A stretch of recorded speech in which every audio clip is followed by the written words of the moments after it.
Just want to remind you guys, this episode is presented by Prize Picks. Download the app today. Use the code JUICE to get $50 instantly after you play your first $5 lineup.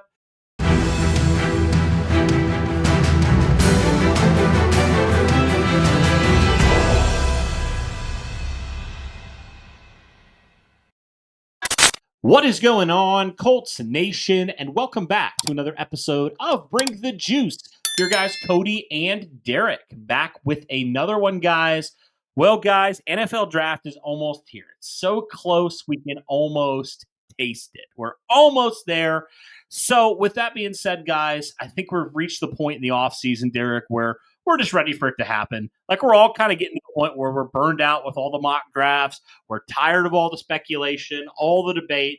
We're ready for the Colts to decide what direction they're going to go in the NFL draft. So with that being said, I wanted to kind of talk about this, Derek, because when it comes to the NFL draft, you always need to ask the question with the current state of your team, like, which pick makes the most sense, right? Especially in round one.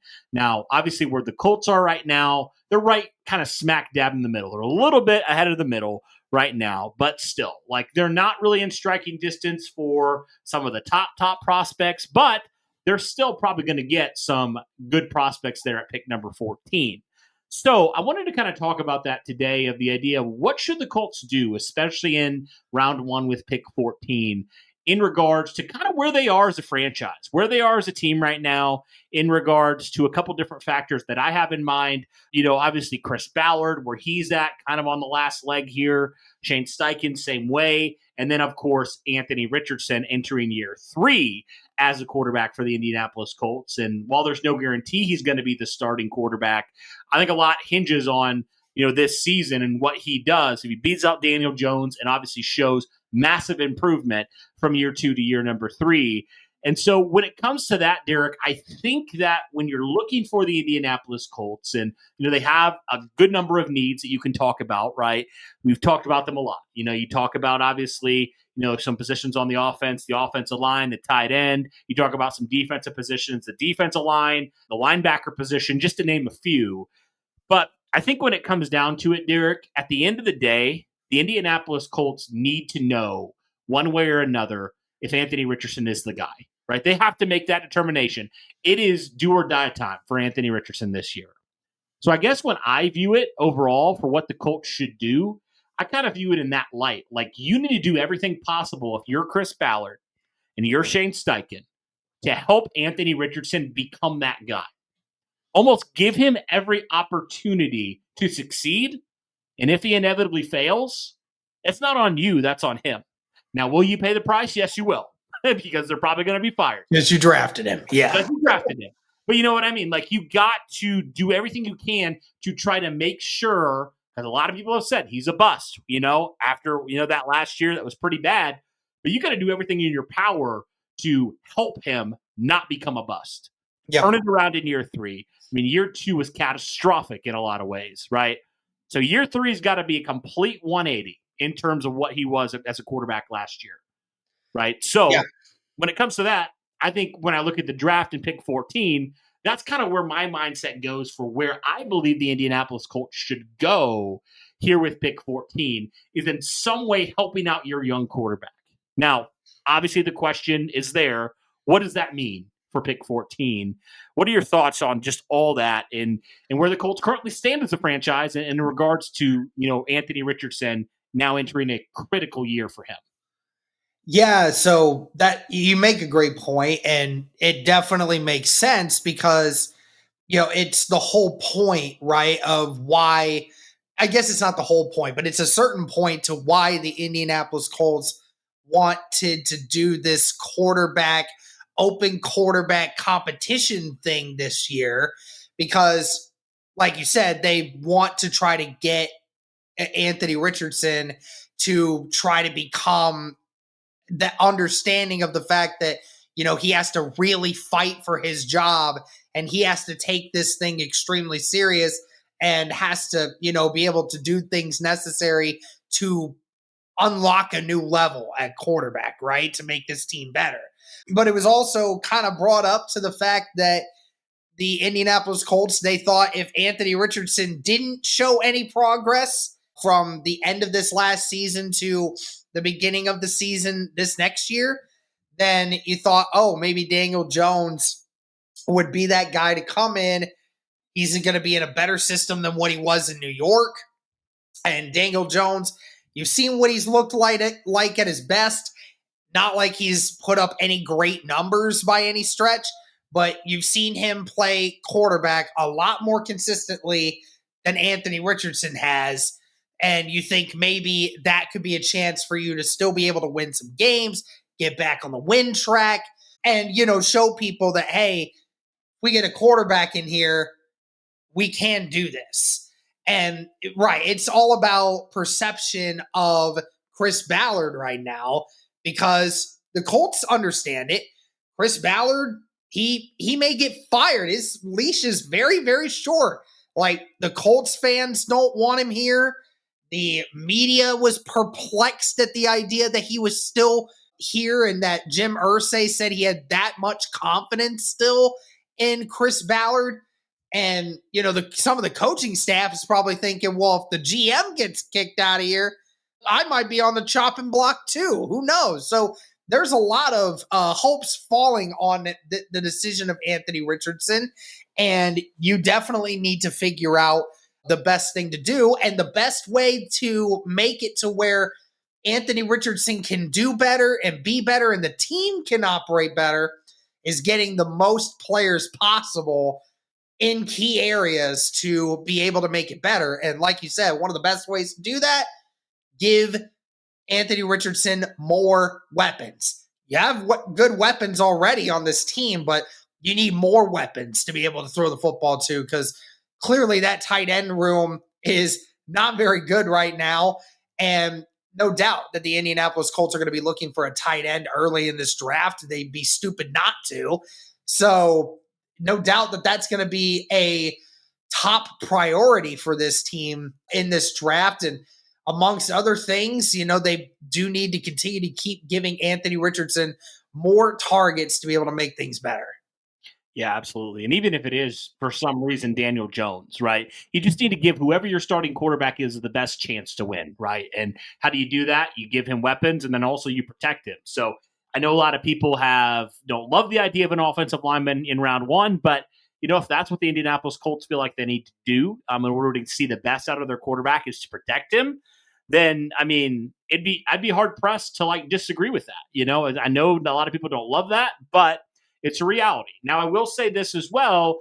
I think offensive line can be solved a little bit later in the draft, but if that's the route the Colts decide to go, that's an option that I see that could make some sense for them. But I think it definitely is a thing there, Derek, that makes some sense. You got to make sure your quarterback is right. And if your quarterback is right, everything else will fall into place. And especially with a young quarterback, you got to give him every chance and basically eliminate any excuse that he could give or anybody could give on why it didn't work out. So that makes some sense there. But then also, in regards to that, I know some people have talked about the idea of trading down. And, I guess for me, I kind of view it as if you do trade down, is that you identifying that, hey, we have more needs than we know what to do with, right? Because remember, in the 2018 draft, the Colts traded down. They had a lot of second-round picks because, frankly, after that 2017 season, they didn't have a lot of good pieces on their roster, right? Their roster was a complete shell of what it is now. To be honest with you. Yeah, I know there's flaws with this roster, but 2017, it was bad. There was really no saving grace on this roster outside of a couple guys, right? So I don't think it's to that point, though, Derek. I think there certainly are some needs with this team. We highlighted a few of them. But I guess when it comes to that, does that eliminate potentially then the trade down opportunity there for the Indianapolis Colts? And does it make it even more likely that maybe they trade up for a guy, right? There's so many ways they could go in this draft, but if you're truly about taking the best option to help your quarterback, what does that look like? As we said, guys, today's episode is sponsored by Prize Picks. Now, what is Prize Picks? Prize Picks is the largest daily fantasy sports platform in North America. Instead of battling against thousands of other players across platforms, you're basically picking 2 to 6 player stat projections, and you're choosing more or less on those stat projections to be able to watch those winnings roll in. It's very easy. Do you guys want to play along at some of Prize Picks' favorite players like rapper Meek Mill and UFC fighter Sugar Sean O'Malley? Well, if you guys sign up today, you can find the community plays under the promos tab of the app to view the entries of some of the biggest names on the platform and be a part of that as well. You can now win up to 100 times your money on Prize Picks with as little as 4 correct picks. You can turn $10 into $1,000 just like that with NBA, NHL, and college basketball entries today on Prize Picks, America's #1 fantasy sports app. Like a lot of other things, guys, they also offer injury insurance, so your entries stay in play even if one of your players gets injured. So if someone exits the game in the first half and does not return in the second, that player projection won't count against you and the rest of your entry stays live. So it's a great bounce back for that one. What I love about the app as well, guys, is it's not just sports like NBA, NHL, football, and tennis, and baseball, and all these other things, but there's also a lot of others that go into it as well. If you like to place entries on video game situations like Call of Duty, CS2, Apex, if that's something that appeals to you, there's a wide variety of sports and video games and everything else that you can place entries on. And I love how expansive it is. Even just looking at the NBA, there's entries you can make with turnovers, with points. You can do combo deals, dunks, field goals attempted, all of these different things. So there's just so many different ways to make money off of these entries. Be sure to download the app today and use the code JUICE to get $50 instantly after you play your first $5 lineup. Yeah, so it really does ultimately come down to what the Indianapolis Colts view is the best short-term option for them in the future. I know that a lot of people have been hard-pressed and say there's virtually no reason for the Indianapolis Colts to trade up in this draft. And then, of course, we also have other people that have been saying you should do whatever it takes to get the best guy available for your team, even if that means, trading away a bunch of draft picks to make sure you go get the couple of guys, right? Certainly doesn't seem like a Chris Ballard worthy, type of strategy, Cody. It just doesn't seem like him. We already only have 7 picks in this draft. The majority of the time, the Indianapolis Colts typically have 9 or 10 by the end of most drafts. So this is one of the smaller amounts that we usually see from Chris Ballard. So I'm more inclined to feel like Chris Ballard is going to trade down versus trading up to acquire more chances to make this team better. But then again, like we said, Cody, Ballard's strategies at times, it hasn't worked out when it comes to certain things like this. So you have to go and get the players that are going to make a difference right away rather than just accumulating more bodies and hoping that 1 or 2 more of those guys will turn out 3-4 years down the road. Because, our comment section has been filled with it.